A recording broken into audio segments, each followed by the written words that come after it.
Hello friends. So today we are just going to discuss again about the lever arm principle. So in the last lecture we have just applied the lever arm principle for the various curves. So basically that equilibrium diagrams are very much important to understand, and in the further part we are just going to see the FEFE 3C diagram, and for that purpose you need to know what are the different equilibrium phases. So in the last lecture we have applied the lever arm principle for any weak alloy, and in this particular lecture we are just going with some sort of the bismuth and antimony. So we are just going to apply the lever arm principle for these metals. So basically the interpretation of phase diagrams, it following the three useful conclusions of this particular rule. So first is that rule 1 is the prediction of the phases, so that we can be able to do the prediction of the phases. Then in the rule 2, that is the phase composition, so we can be able to know which kind of that composition that alloy is contains, and the lever arm principle, how it is going to apply. Now just friend, just see what is the prediction of the phases. So prediction of the phases, basically the three phases are there that we have seen already this particular part. So what are those three phases? So first is the liquid phase, then second phase, generally when the liquid is converting into the solid, the two phases are there, that is liquid plus solid, and when that liquid is completely freezes, the third phase occurs, that is the completely solid. So completely liquid, then liquid plus solid, and completely solid. So these are the generally three phases are there, and with the help of that particular lever arm principle, we can be able to predict those phases. Then second, we can be able to predict the composition. Composition in the sense the percentage of alloy contents. So that percentage is going to vary, and how much percentage is present in that particular alloy. So that we can be able to determine in that, and how we can be able to apply the lever arm principle. So the lever arm principle, it is very simple phenomena. So here we are elaborating all those three terms, or we can say the rules, and then we will just go with the further part. Now first of all, before going to this phases, you just consider this particular diagram. Now in this particular diagram we have taken the two metals, that is the bismuth and antimony. So we are just going to study the alloy of this particular two metals, that is the bismuth and antimony. So we are just adding the bismuth in the antimony. So initially the bismuth is 0%, it is called as a pure antimony. So when we are just going to add the percentage of the bismuth in it, the percentage of antimony is going to be decreased, that is from 100 to 0, and at this particular phase 100% bismuth, that is again the pure metal is present, that is the bismuth, and here the pure metal it is present, that is the antimony, and in this between phases the alloy is present. Now here we have taken the different kind of the phases. So here this particular phase, that is the liquid, here this particular phase, that is totally solid, and in between what loop here we can be able to observe, that loop contains both the phases, that is the liquid plus solid, and this particular line, that is the liquidious line, because it is just a boundary line of that liquid phase, and this particular line is called as an solidus, that is the this particular loop, or we can say curve, that curve from this particular point to O N, and again to this particular point, that is the solidus. This particular curve, that is from this particular point to S P, and again at this end it is the liquidus. Why? Because this contain the boundary of liquid phase, this contain the boundary of solid phase, these two curves. So these are the boundary, and in between, inside this particular boundary or equilibrium phase, both liquid plus solid it is there. Okay, now the prediction of phase, how that phase is determined. Here that particular diagram we have seen. So how that phases are determined, that we will see. Now from a phase diagram, a specific information can be obtained only if temperature and compositions are specified. So this is very much important. Just to understand or obtain a specific information, that particular diagram must have contained the temperature as well as the composition. So that has to be specified on that particular phase diagram. Both should be there. That is the temperature and composition. So here we can be able to see the composition, it has been given, and the temperature, it has been given. So that temperature as well as composition, these are the two terms are very important to specify on any phase diagram. Then second, for example, suppose the state of the alloy of composition is 30% bismuth, can be determined only with the reference to a certain temperature. So suppose if we want to understand at the 30% of bismuth, so here is the 30% of the bismuth. So at 30% of the bismuth, how much is the temperature that has to be located on this particular phase diagram through the various points. Then suppose that when this alloy is at 3 stages has been taken, that is the temperature phases. One temperature phase is 1200 degree Fahrenheit Celsius, then 900 degree Fahrenheit and 600 degree Fahrenheit. So these are the temperature, and these three temperatures are located by the point 1, by the point 2 and by the point 3 respectively. Okay, so here we can be able to again go into that particular diagram at 1200 degree Fahrenheit, point 1 it is there, at 900 degree Fahrenheit second point we have located, and at 600 degree Fahrenheit third point is located. Okay, so this is the location of the point. Now the next step is to determine the phase or phases presented at the point number 1, 2 and 3. Now we have to determine the phases. So the prediction of the phase is the important. Now when we are going to predict the phase, suppose by considering the 30% of the bismuth and 70% of the antimony at point 1, which kind of that phase it is there? Here we can be able to observe. So yes, only the liquid phase it is there. Now liquid phase when it is present at point 1 means with a 1200 degree Fahrenheit temperature, when the metal contains, or sorry, that alloy contains 30% bismuth and 70% that antimony metal. So at that particular condition, whatever may be the alloy is there, that alloy will be in the liquid phase. You understood this thing? Again I will repeat, at 1200 degree Fahrenheit temperature with a 30% bismuth and 70% antimony, the alloy will be in the liquid phase. You got it? Okay.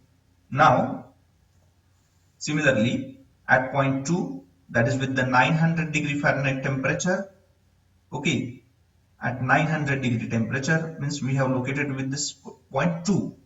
So with 30% bismuth and 70% antimony, whatever may be the alloy is there, that will be in the two phases, that is the liquid plus solid.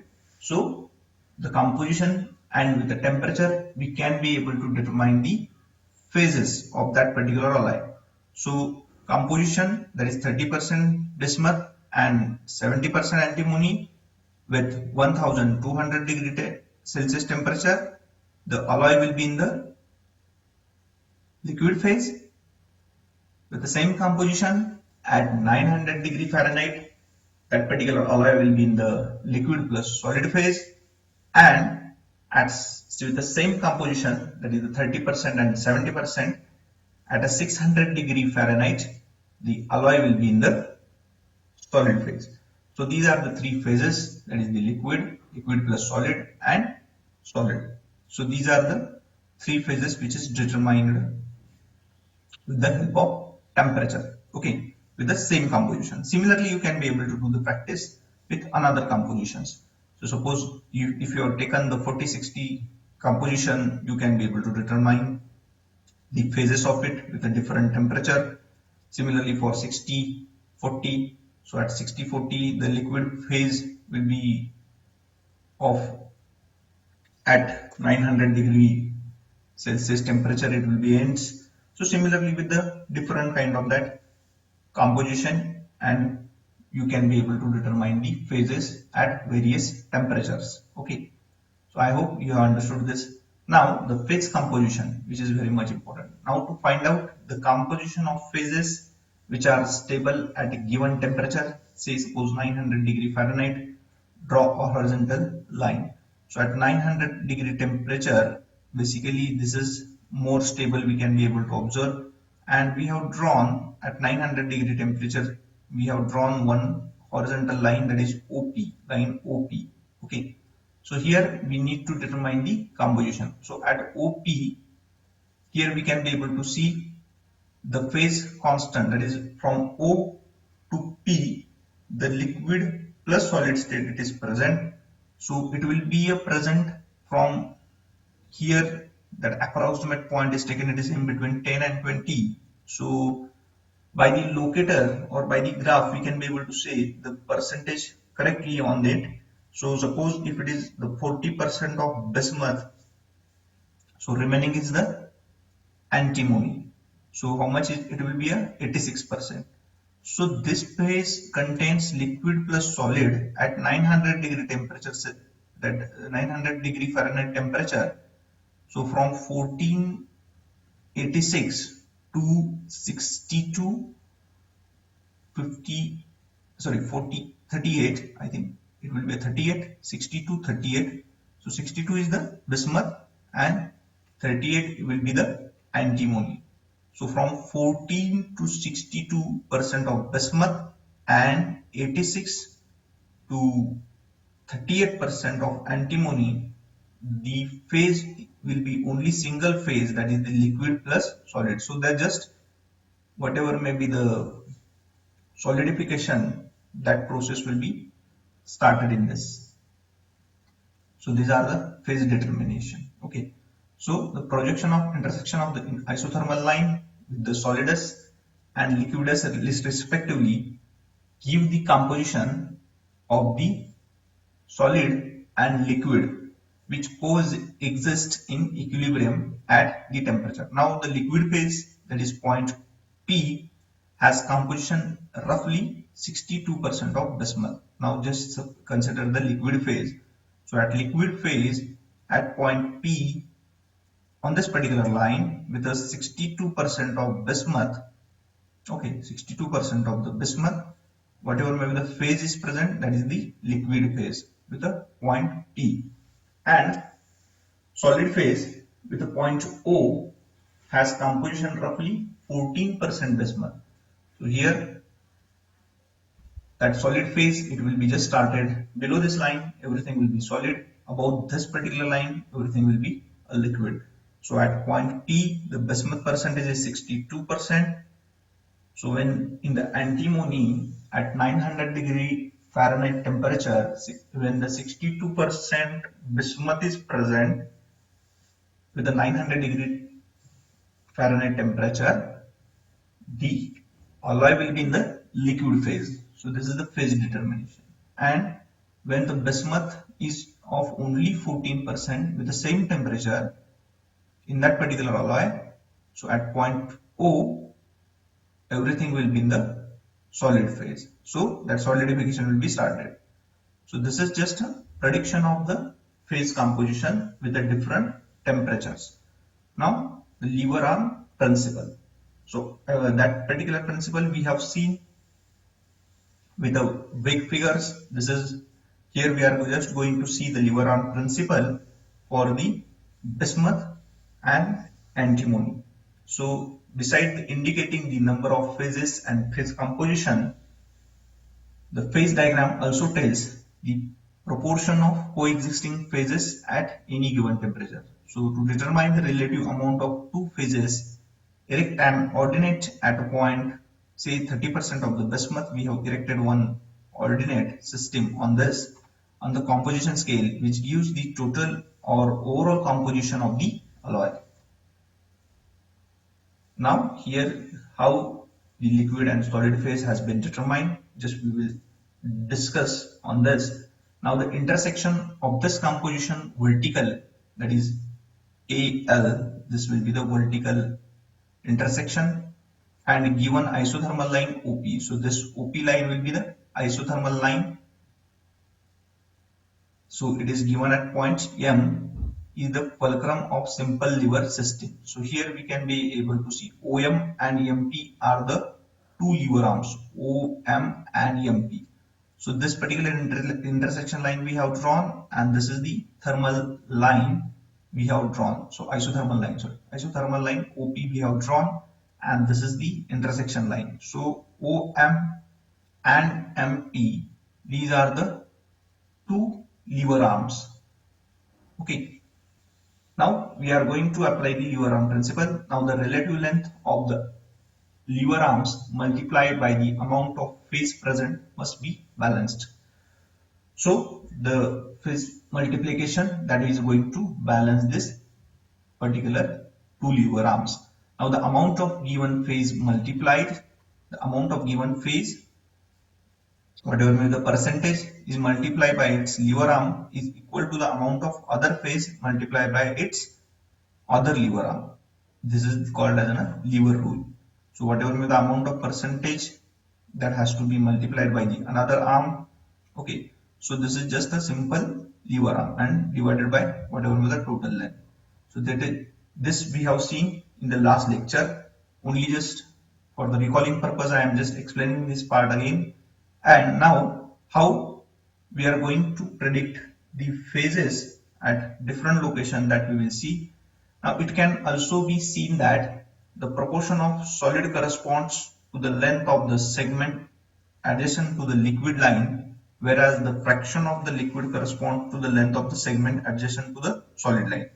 The isothermal line OMP can be considered as a tie line. So OMP, this isothermal line will be considered as a tie line, since joins the composition of two phases in the equilibrium at a specific temperature.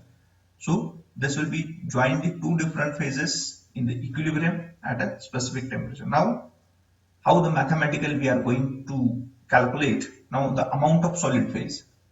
Now amount of solid phase, so the solid phase will be contained over here. Okay, how much will be the percentage of solid phase, that how we are just going to determine. The amount of solid phase is equal to MP upon OP. MP, why MP? This will be a solid phase, we have to consider the opposite arm, MP divided by OP. So MP, okay, so in the MP 62 minus 30. So we are just dealing with the bismuth right now. So 62 minus 30, and OP, that is 62 minus 14 into 100. So the 66 point, that 2 by 3%, that is 66.66% of bismuth will be that amount of solid in the solid phase, it will be there. And the amount of liquid phase, how much is the amount of liquid phase? So for the liquid phase, opposite arm should be considered, that is MO or OM, you can be able to say, divided by OP. So OM, that is in the M, 30% bismuth is there, 13 minus 40 divided by again 62 minus 14. So 30 minus 14 divided by 62 minus 14 into 100, that is the 33.33% liquid phase will be present. So this is just a lever arm principle, how it is going to apply on the different phases that we have seen. Now the classification of equilibrium diagram. In shortly, we will just see what is the classification of equilibrium diagram, and from the next lecture onwards we will just discuss about how this classification will be there. Now an equilibrium diagram has been defined as a plot of the composition of phases as a function of temperature in any alloy system under the equilibrium condition.